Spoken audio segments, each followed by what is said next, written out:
Hello and welcome to the RPS sessions. This is Rock Paper Shotgun coming to you live from EGX Res 2019. The aim of today's session is to show you all kinds of exciting things from the show floor. I'm Matthew Castle, one of your hosts for today, and today we are joined by Eric and Steve from Eline Media, who are going to be showing us the Endless Mission. Hello guys, how are you doing? Doing well, yourself? Yeah, very well, thank you. This is our first session of the day. It's all very exciting. I can't wait for it to go horribly wrong. Breaking new ground. Okay. What have you got to show us? We've got a game called The Endless Mission, which is one of the games that we're working on and that we're just demoing here at Rest. Exciting. Should we jump Yeah, let's straight jump in? into it. To give you kind of an idea of what The Endless Mission is, The Endless Mission is an open world sandbox creation game. We wanted to empower players to have an understanding of what it is that goes into game making and actually be able to make their own games with their friends, share them out with the world, as well as get pulled into a meta-narrative that takes you behind the scenes of games. Right. So we've got some story here. What Eric is doing now is summoning up what is our essentially central hub world of the game. We're calling this the terminal. And so as you take it, as players go and venture inside the terminal, what they're going to experience is a multiplayer gathering area. So you'll be able to play socially with your friends, talk with them, interact with them, and then play through several of our genre games as well. Genre games being classic things like a kart racer, an RTS, a platformer. While they're there and playing those games, they have the ability then to actually go and modify them, change them, and interact with them in all kinds of ways. So I think Eric right now is going to jump into the portal that is takes him to the real-time strategy game. So one of the things that's notable about the Endless Mission is that every game has its own collective art style. Right. So you'll notice in the RTS, when it loads up, we're looking at an art style that is very much in the voxel style. So okay. Cubes, pixels, all that fun kind of great stuff. Now, and our platformer is a little bit more cartoony. Our kart racer is set in like a future sci-fi city. Right. All of these assets are available to the player. So once they play through something like this, they have the opportunity then to take those art assets and actually create their own games. Right. And so they're not locked into one thing. So is this something, this could be built within the game itself? This can be built within the game itself. So Eline Media is going to be providing a lot of different game genres for people to mess with, and we'll be like unveiling new genres every so often as well. Right. But also a big part of the Endless Mission is going to be the user-generated content. Right. And so you have the ability then to share this out with the world and have people, your friends, anybody else playing your game, adding to it, modifying it, changing it in any way. So right now this plays like a basic RTS. So Eric is sending out his knights and his archers to go find the undead army that is somewhere up top as it's revealed with the fog of war. The game itself, it came around because we were talking with a company by the name of Endless Studios, whose mission was to put non-internet enabled laptops into developing countries, and they wanted a game that was going to teach people how to code and how to program. Right.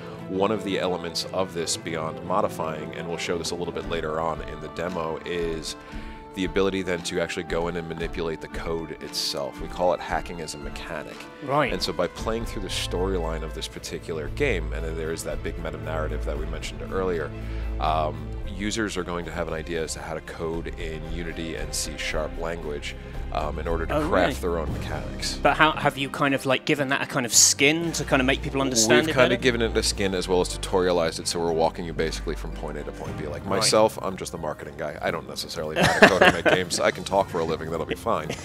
But what we are looking at then is, if you play through it, you're at least going to have a basic understanding, not just of video game mechanics and what goes into making a good game, but actually how to go do it yourself. Right. Eline's big thing is we want people to understand and the technology that's around them and be able to manipulate it versus being manipulated by it. Right. And so that was one of our kind of like founding visions, and this game kind of speaks very directly to that. And as a teaching method, you think giving people a kind of a more sort of finished version of the game and then letting them tweak elements of it or kind of work back from a finished element is the way to teach? We see a lot of people that like want to get into video game making, and particularly here at a place like Res, there's a lot of indie devs, and there's a lot of people walking around who are like, how do I get into game making, and like, what is something I was interested in? This is a consumer product first. We want people to have fun. We want people to explore the narrative. We want people to have a great time with it, but we also want people to take a little bit more away from it than just like, oh, I had a good time with it. It's I might now be more comfortable shifting, manipulating, changing things in its own right. Right. And so one of the things that we can do now, Eric is engaged with the enemies, is that we can jump into what we call modding, and it's a light skin and overlay. So this is sort of like the basic components of what make up the modding within the Endless Mission. So you can select all these different kind of components. So he's got his archers, he can look at the stats, the attack, he can up the attack damage, he can up their range. Right.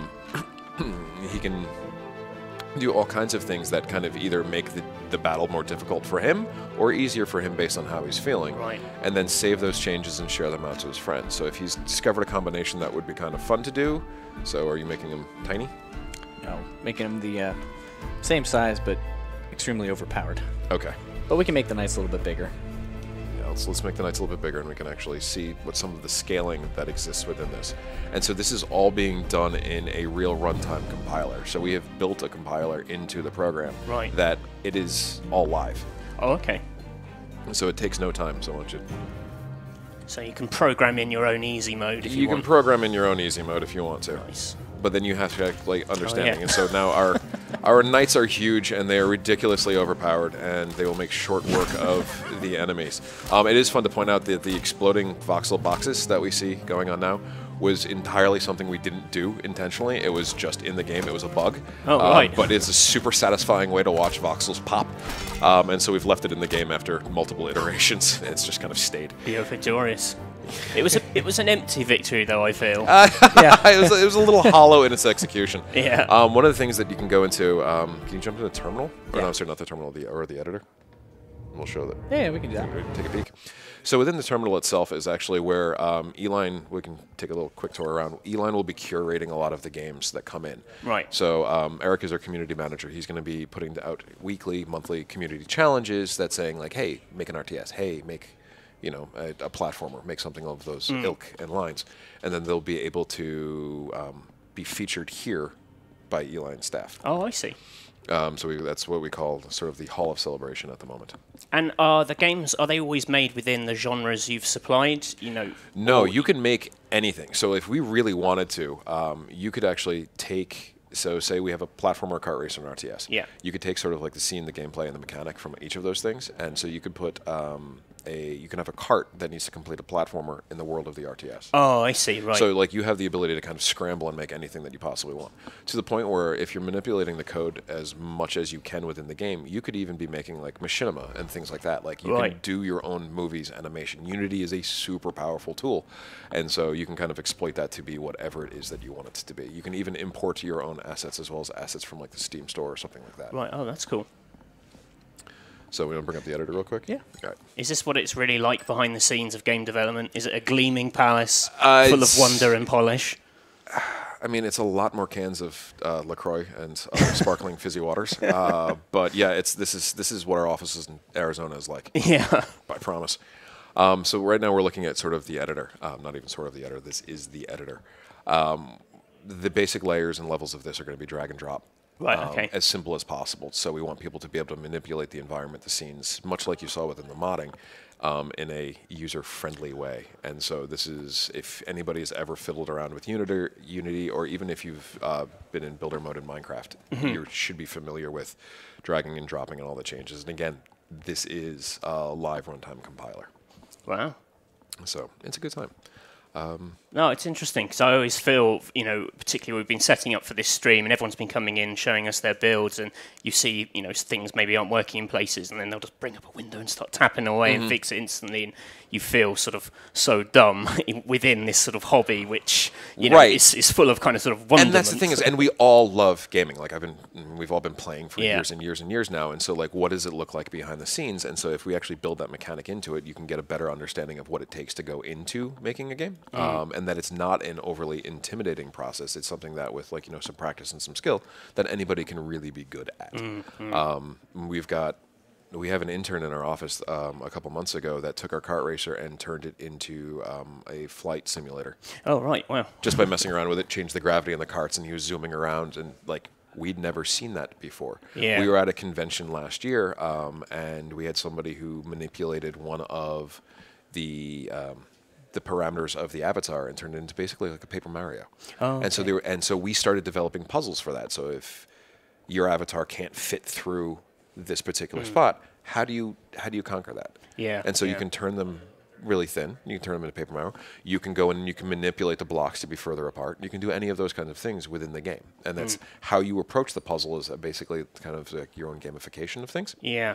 How have you find actually trying to sort of demo this game at shows like Rezzed, and is it kind of tricky, because it's when the scale of it's so sort of vast? The scale is pretty vast. Most people, thankfully, when you come to a show like Rezzed, they play games, they get a lot of the core mechanics. These are people who know that you don't shoot a red barrel somewhere because the barrel's going to explode.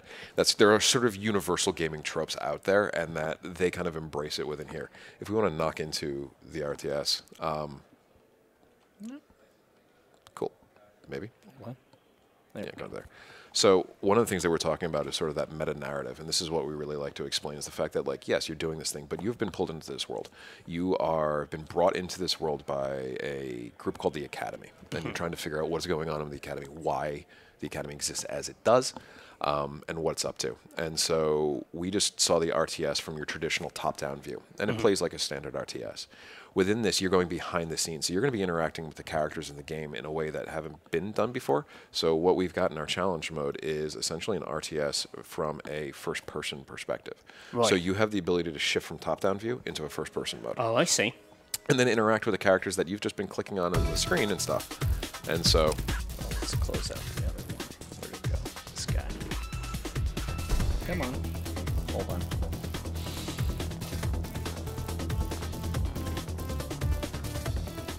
Where's that sound coming? It's from the other... There we go. Sorry about that. That's all right. All right, and so this is our RTS world, the voxel world that... So this is what we were just looking This at is what we were looking in at. the create mode. Same map, Oh, okay. same everything else, and then your waves of the undead that he battled as the giant knights before, he needs to take on one-to-one. Right, so And so you can see these characters behind the scenes. You'll see them in the coffee break room, or having like a tea break and sitting there and relaxing, and interact with them in an interesting way, because they also don't... Some of them are more aware that they're video game characters, some of them are not. Oh, okay. And then what you can do. And so what we've introduced earlier is hacking as a mechanic. Right. Hacking as a mechanic is...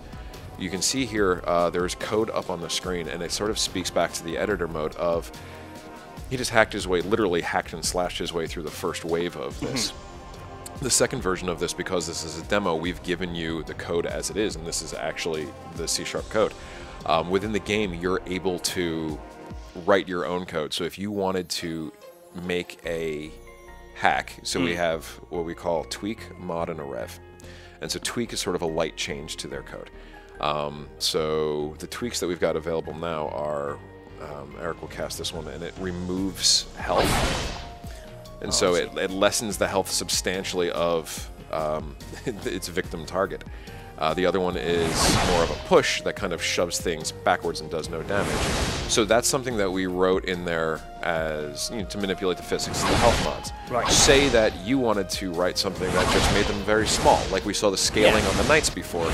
What you can do is actually write the code, cast it, and it will shrink them. And then either you can step on them or you can push them away further because they're lighter.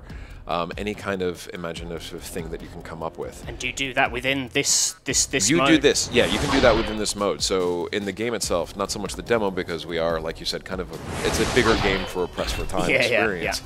On the show floor, we've given these to you. So he's now unlocked a mod. So he can now actually mod the environment a little bit more. This one groups things together and then pops them, which is a much stronger hacking experience.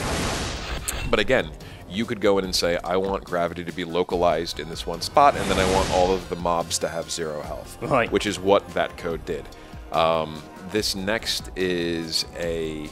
Turncoat. Turncoat. Turncoat is a more significant AI shift. This is what we call a rev. This is the highest level of hacking that you do within this particular level, because you're actually changing the AI structure of the mob. Right. And so you have to know a little bit more, you have to do that. And so the turncoat will actually have its own enemies fighting itself, and then on your side, which takes a lot more code to do. So it's sort of like that step up. Sure. And so Eric's slowly but surely working his way through taking out the mages that keep on summoning the baddies, although they are running away from him, rightfully so. He's played this demo before. So it's this kind of thing that you can go in and do in all of the levels. So in a platformer, you're interacting and playing, and when you play the platformer, you're playing as Capitan Blackclaw. She is a pirate cat who's out trying to collect a bunch of pineapples and fruit and get off the island. Now, behind the scenes, you're having a conversation with her in this first-person view, and it's something entirely different. So this game can become almost anything to anybody, which is a fun experience. And will it? Do you think people will be pulled through this sort of challenge, this sort of story mode, before they dive into the rest of the game? Or without a doubt, yeah. The story will walk them through those video game components. Yeah. So we've talked about like going in and playing. We've talked about modification. We talked about editing and like writing your own code. The story mode is what pulls them through in a compelling way. We envision this more as Eric is actually he's defeated all of the mobs. And so, as another example of the scaling mechanic, he can kind of shrink things and grow things as they are. So he's a tiny well in a huge tree. As you shrink things down, their weight and scale and physics changes, so you can actually push them further. But yes, the story will walk people through this particular game. We realize that it is a lot, and it's fun to actually kind of get people from point A to point B. We envision it as being as a game for a service, as a games as a service, so that we will be releasing new content as we go. Right. Even as new genres. So we're going to start with 3 genres out of the gate. That doesn't necessarily mean that we don't come out with like an FPS next or like a football game next. And would you have new story elements paired with those? And new story elements that kind of take you behind the scenes, because you have to look at this one game in multiple different angles, all with a bend for multiplayer as well. We want this to be a social experience. So could you, with the multiplayer, beyond sort of sharing the games you've made, like will there be multiplayer games within it, or like games? Absolutely, yeah. So I mean, if you were to jump into it, if you created like an RTS with your friends, you could easily then proceed to just go in and like race around with them. Right. You could have multiple people out there on the battlefield who are one who is shrinking down the gate so nobody can get through it, while one is protecting him from fighting off mobs. Right. And things like that. The multiplayer itself is actually, we're gonna, I guess, kick back into the terminal. The multiplayer itself is being developed as we speak. Everything is being built with that in mind. Yeah. The game itself will be coming out on early access on Steam, probably early-ish July. Okay. With multiplayer being sometime this fall. And so if you buy in at one price, you get it, and then everything else that comes out for it, whatever price you picked it up on. We're not really necessarily doing a DLC model on this. So if we release it at 15 quid, it's 15 quid, and then like when multiplayer comes out, you get the multiplayer. It seems like a good fit with the game due to right. Kind of grow. It just can kind of grow and change. Now, as like if the game a year from now is much larger, it might cost a little bit more. But so if you buy it early, then you still have that. We're not going to DLC and monetize each little bit of segment of things. Well, thank you so much for talking us through the Endless Mission. It's been a pleasure. Thank you very much as well. Incredibly exciting. Be sure to check it out on Steam, and you can follow the guys on Twitter. The Twitter handle of the game is? @endless_mission. Wonderful. Thank you very much for joining us, and please do stick around. We'll be back in 10 minutes. In fact, with Steve and Eric again, and we're going to be playing a bit of Beyondblue.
Hello, it's Alice, and we're here at the RPS sessions at Res 2019, and I'm here with Eric and Steve, and they're going to show us Beyondblue, which is a really beautiful looking game, and I'm really excited to see more about it. So do you want to tell us about Beyondblue? Cool. Thanks for having us, by the way. Thank you for being here. We just didn't get off the couch from the last one. So Beyondblue is a game that Eline Media is developing in partnership with the BBC. So our last game, Never Alone, back in 2014, did very well, and we were fortunate enough to win a BAFTA, and it caught the attention of the BBC. That's amazing. And so they reached out to us saying, if we did a sequel for Blue Planet and gave you all of the footage and all of the research, would you be interested in turning that into a game? That's Which incredible. You don't say no to an opportunity like that. Definitely not. And so what we're watching now is Beyondblue is the culmination of those efforts. Okay. So it's been in production for about 2.5 years so in terms of actual conversations, and about 1.5 years proper. What you're doing is playing as Mirai, who is a deep water, underwater researcher and explorer. Okay. And so she and her team are called to the South China Sea, and they need to figure out what some of the unusual biological activity that's taking place there. Okay. And then swim around discovering, make a couple of choices. There's a very narrative-driven game, and so the choices that you make will actually impact things as you kind of swim and go through. That's really cool.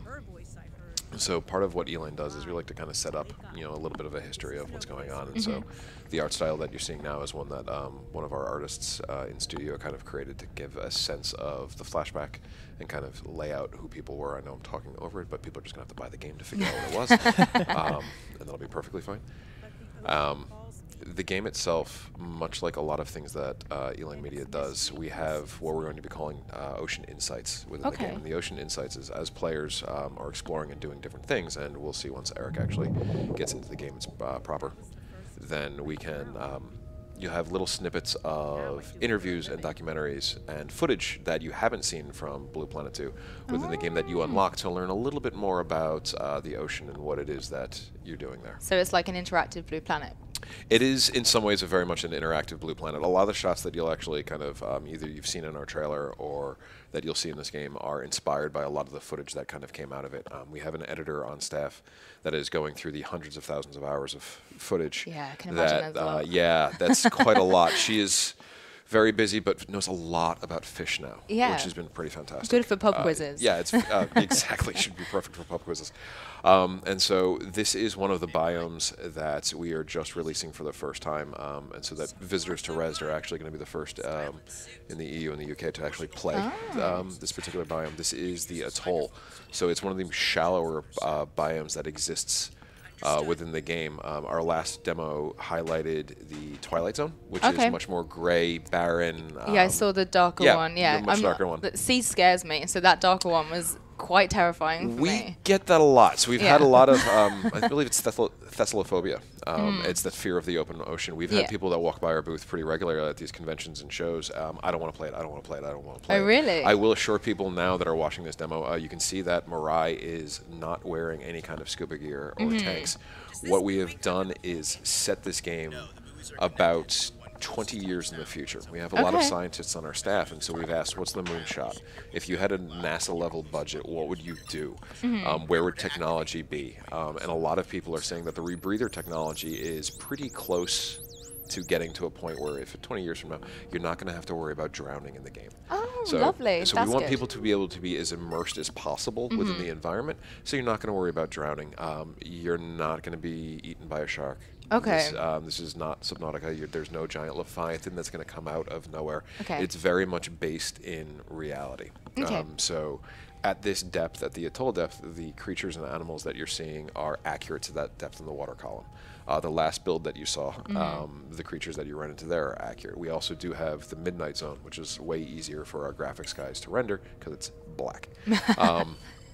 That you'll be navigating via bioluminescence. Well, in that one, I will fully admit is a little bit creepy. You're still not going to be put in any kind of danger because we don't want people to get pulled out of that particular immersive experience.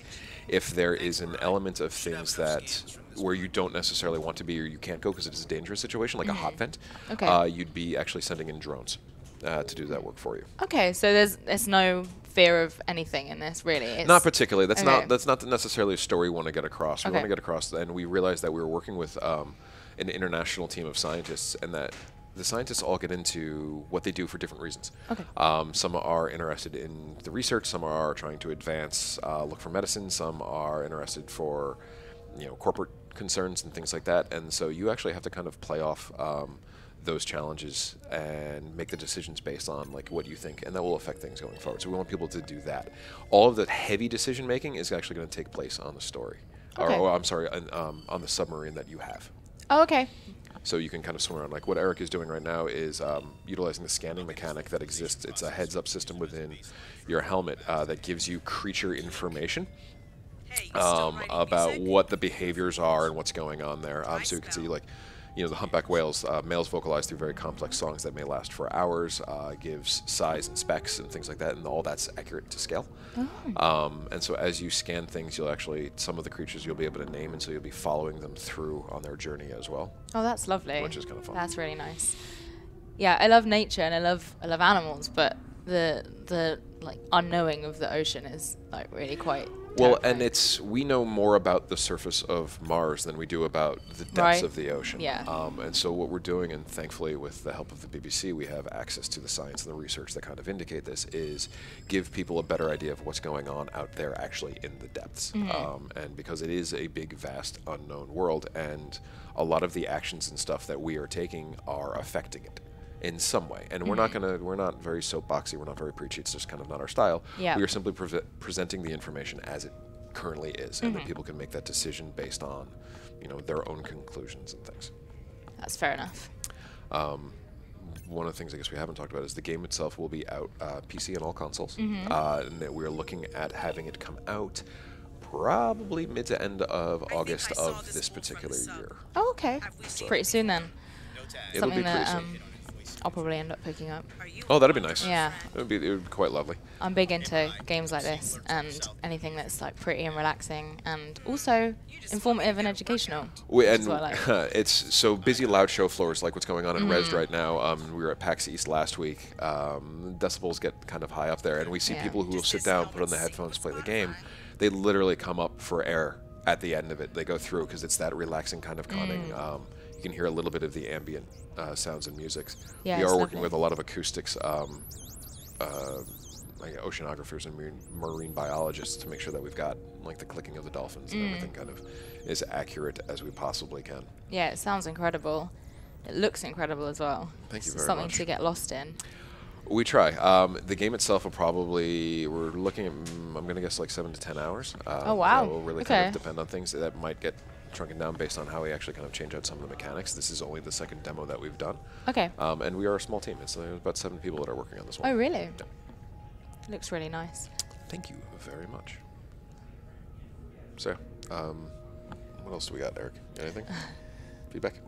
Yeah. All right, solid. This is this is a kind of a mini game where you're tracking down kind of your audio signals to identify kind of your next waypoints here. So Okay. you're tracking to kind of hear where the sounds are to identify what creatures and kind of activities happening in that area. Okay. And so as you're researching and like as you're exploring, the story will carry you through multiple depths, which will Okay. it'll take you from the atoll to the Twilight to the Midnight.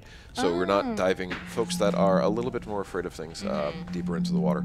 We did work one show in Texas last year actually where there was a surprising number of people who were terrified by whales. Whales? Whales. Oh, that's interesting. Not the sharks. They love the sharks. The sharks are great. Okay. They wouldn't go near the game because there's whales. So we should warn people now. The whales are a main feature Right. that exists within the game, just so everybody's got a heads up on that one particular note. The game itself, we've brought in a writer who also worked on some of the Assassin's Creed series. She also worked on Horizon Zero Dawn and won an award for that as well. She is one of the people who is doing the writing for the game. So the Okay. narrative elements that carry us through are, being picked up by a great team on our end of things as well. And Yes. so we're really kind of looking forward to sharing out the story of things go forth.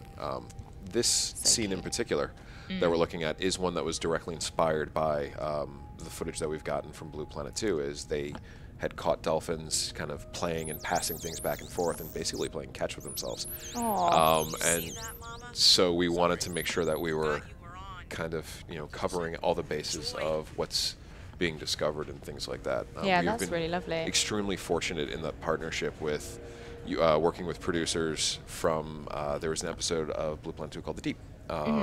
And the producer of that particular episode is going to be helping us out, make sure that we've got everything as accurate as possible. And she'll be one of the people that you're hearing from when we're doing the Ocean Insights. Oh, so there'll be okay. about an hour's worth of footage that is documentary style, so that you don't have to, players don't have to watch it if they don't want to, but they have the ability to kind of, you know, when, you know, we're talking about the whale shark right now, and like, you know, you can take a snippet to learn about the whale sharks and, you know, where they have their nurseries and where they've got their hatchings and things like that. That's really lovely. Which is a nice little bonus kick to the Yeah. game. And we found that a lot of people watched the Insights, you know, during Never Alone. Right. So Without a doubt. Oh, okay. very, very popular part of that game. Yeah, I can imagine it's just a nice way of feeling more connected to what you're exploring in the game, I suppose. Just so that you feel that little bit more learned. We try to bill ourselves as a double bottom line company, and so we're out to make, you know, consumer friendly games that are fun, but we also want to make sure that we're putting out, like, you know, a positive social good into the world, and that we're asking people to take a little bit more away from it. A fun anecdote about this one is we had there's an item that Eric's going to swim down and run into, and we wanted a shark to be circling, you know, the cave as you head down there. We went back to our devs, and they gave us an entire school of sharks swimming around. Oh my goodness. So they are having a great time with it as well. We've got an amazing artist on the team by the name of Kyle, who's doing all of the art of all the fish. He's researching everything down to the exact detail, working with our on-staff scientists as well to make sure that they're accurate. There's a gentleman who is doing all of the underwater animation of things, who's spends his life studying essentially basically how things move underwater. And so we're fortunate enough that we know that underwater games themselves are underwater levels are always so popular in video games. So we figured that we were taking a little bit of a risk doing this, but with things like Subnautica and Endless Ocean and others. And Abzu. And Abzu, Yeah. exactly. That people are getting used to thinking more three-dimensionally in the space that they exist within. Yeah, it's kind of nice having a game that's like this, that is realistic in a sense of it's completely modeled on everything that's real life, and you're completely taking a massive interest in it all, and you're probably all going to be massive ocean fanatics by the end of it. Oh, I think a lot of us are at the moment already, and then it is we don't necessarily need to over-exaggerate anything. The world that exists within the depths that we haven't necessarily seen and explored is wild and weird enough that we have no need to kind of, you know, expound upon it. We can just show things that exist as they currently are, and most people won't believe that they are true. Yeah, that's what it's kind of why I love the ocean, kind of why I hate it. We'll see if we can convert you at some point. I think we can get you over to our side of things. I did try scuba diving once, and I was really young, and I couldn't get heavy enough to sink, so I just kept floating to the top, and it was really massive letdown. So this is going to answer all my dreams about scuba diving, hopefully, and show me what I missed out on all those years ago. I was going to say, especially in the corals here, which is where a lot of the scuba diving obviously takes place out in the world. We recognize that a lot of the coral right now is unfortunately suffering from bleaching and things like this. This particular zone doesn't necessarily, and thankfully isn't impacted by that. This is it's a slice of the South China Sea. Okay. There is a phenomenal amount of human activity that people are experiencing there, and or that the biological activity is kind of running into, and you're seeing groupings of animals that you don't necessarily find anywhere else in the world taking place there, which is why we put our game in that particular locale. Okay. And so the sperm whales that you see on screen now are kind of one of the main characters within the game as well. And so you'll be tracking some of the lives and livelihoods. We're realizing, scientists are realizing that they've got way more complex social patterns than we even realized. Okay. And so you're sort of going to be exploring a lot of that communication, that interaction, and how they interact on a one-to-one basis. She's not here. Maybe she's there. And so you swim by a juvenile as we speak. Can I override the scanners so it lets me scan them again? Yeah, it's pretty epic, actually. It feels very immersive, which is nice. Thank you. That's fantastic. It's what we've sort of been trying for. I mean, these are the largest predators on the planet with the largest brain as well, and it's incredible to see. Yeah, it is. It's just something that you don't expect to see like close up, and it does feel like there's a lot of love and a lot of attention to detail in it, which helps make you feel like you're actually being able to explore it yourself, which is nice. We do appreciate that. That's definitely nice. We're trying. Can you send the sub to pick me up? I'm done for now. Cool. It's lovely. Thank you. So thank you so much. We will hopefully, if you're here at Res, go and check it out on the show floor. And if you're not here at Res, then pick it up in August. Yeah, pick it up, and also you can find us at beyondbluegame.com and visit at Beyondblue on Twitter. At Beyondblue Game on Beyondblue all Game on social Twitter. media channels. Perfect. Thank you so much for joining us today. Thanks It's for been having lovely us to again. meet you. It's been a pleasure. Yeah, thank you.